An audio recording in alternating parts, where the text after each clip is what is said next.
स्वागत है आपका फिर से एक मज़ेदार शेडो में, जहाँ पे आप सीखेंगे कुछ बेहतर अपनी ज़िंदगी के लिए। एक लड़का था जो अपनी ज़िंदगी से बहुत परेशान था। वो काफ़ी दिनों से एक रोया जा रहा था किसी बात को लेके, किसी ऐसी चीज़ को लेके जो उसकी ज़िंदगी में सताई जा रही थी। वो हर दिन बस यही प्रार्थना करता भगवान से कि भला ऐसी ज़िंदगी का क्या फ़ायदा, मेरी लाइफ में मेरी कोई वैल्यू ही नहीं, ना तो कोई मुझे समझता है ना तो कोई मुझे जानता है। इससे तो अच्छा यही है कि हे भगवान तुम मुझे उठा लो, मैं जीना नहीं चाहता। इतना कह के वो ज़ोर ज़ोर से रोने लगा और भगवान से मिन्नतें करने लगा कि प्लीज़ मुझे अपनी ज़िंदगी में नहीं रहना है। भगवान ने उसकी बात सुन ली और बोला तुम परेशान मत हो, ये पत्थर लो, जाओ इसकी मार्केट में कीमत पता करके आओ। वो पत्थर लाल रंग का था और बहुत ही खूबसूरत और चमकदार पत्थर था। वो बोला ठीक है भगवान, जैसे ही आपकी मर्ज़ी।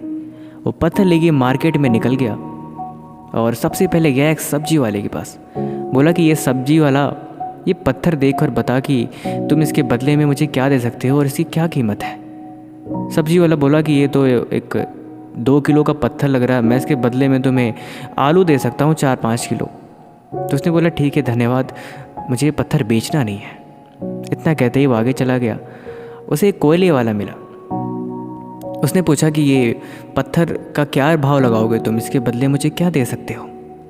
उसने बताया ये तो एक जस्ट पत्थर ही है, इसके बदले मैं तुझे कुछ पैसे दे सकता हूँ और कुछ नहीं। उससे भी थैंक यू बोला और आगे निकलता बना। आगे गया तो एक लोहे की दुकान थी जहाँ पे अक्सर काफ़ी लोहे की काम वगैरह हुआ करते थे। उसने पूछा कि ये पत्थर के बदले आप हमें क्या दे सकते हो, इसकी क्या कीमत है। लोहे वाला बोला कि ये तो चलो वज़न जोखने काम आ सकता है, मैं इसके बदले तुम्हें कुछ पैसे दे सकता हूँ 5-6 हज़ार रुपये तक। वो बोला ठीक है। आगे निकल गया तो एक सुनार की दुकान पे गया और उसे दिखाया कि ये पत्थर के बदले आप क्या कीमत दे सकते हो। सुनार ने देखा और बोला कि ये तो काफ़ी कीमती पत्थर लग रहा है, इसके बदले मैं तुम्हें 10 लाख रुपए दे सकता हूँ। तो वो थोड़ा सा चौंक गया। खैर उसे बेचना नहीं था वो पत्थर। बोला थैंक यू, आगे निकलता गया। एक जौहरी के पास गया। अंत में उसने एक ऐसी दुकान जहाँ पे अक्सर जवाहरात, हीरे, मोती और काफ़ी महंगी महंगी चीज़ों का लेन देन हुआ करता था। उस पत्थर को लेके उस दुकान पे गया और उस ऑनर को दिखाया कि आप इसके बदले में क्या दे सकते हैं और इस पत्थर की क्या कीमत है। जौहरी उस पत्थर को देखते ही बिल्कुल चौंक सा गया।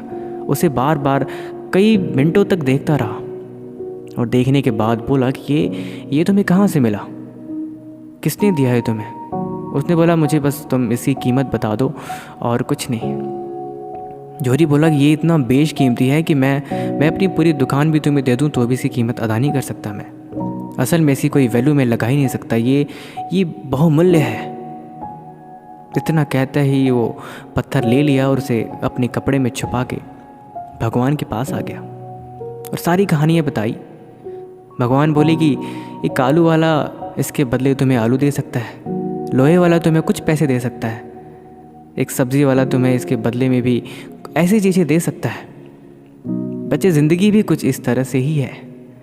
आपकी असल में वैल्यू क्या है, आप गलत इंसान के साथ रह के या फिर गलत इंसान के पास जाके अपनी कभी असली पहचान नहीं बता कर सकते आप। इसीलिए आपकी असल कीमत क्या है, उसके लिए आपको वैसे इंसान से ही मिलना पड़ेगा जो असल में आपकी कीमत जानता है। लेकिन ये बात भी ज़रूरी है कि उससे पहले आपको अपनी कीमत बनानी पड़ेगी। आप मेहनत करो, संघर्ष करो, सफलता के रास्ते पे हर रोज़ चलो और एक दिन काबिल बनो। जिस दिन आप कामयाब और एक वैल्यूएबल इंसान बन जाओगे और बनने के बाद आप ऐसे इंसान के पास जाओ या फिर ऐसे माहौल में रहो जहाँ पे आपकी वैल्यू का असल में कीमत पता हो। क्योंकि यहाँ पे कोई भी चीज़ बेकार नहीं होती। यहाँ होने का हर एक मतलब कुछ न कुछ वैल्यू होता ही है। बस फ़र्क ये है कि आप उसे पहचानते नहीं, उसे जानते नहीं। लेकिन अगर आप सही जगह पे अपनी कीमत पता करवाओगे तो कीमत हमेशा आपकी नहीं, आपकी काबिलियत और आपकी हुनर की होती है। जितना कहते हुए लड़का समझ गया। भगवान वहाँ पे अंतर ध्यान हो गए और उसने अपनी ज़िंदगी जीनी शुरू कर दी। बाकी आपने इस कहानी से क्या सीखी, आप अपनी राय कमेंट बॉक्स में ज़रूर लिखें। तब तक मिलते हैं हम आपसे अगले दिन। Thank you so much.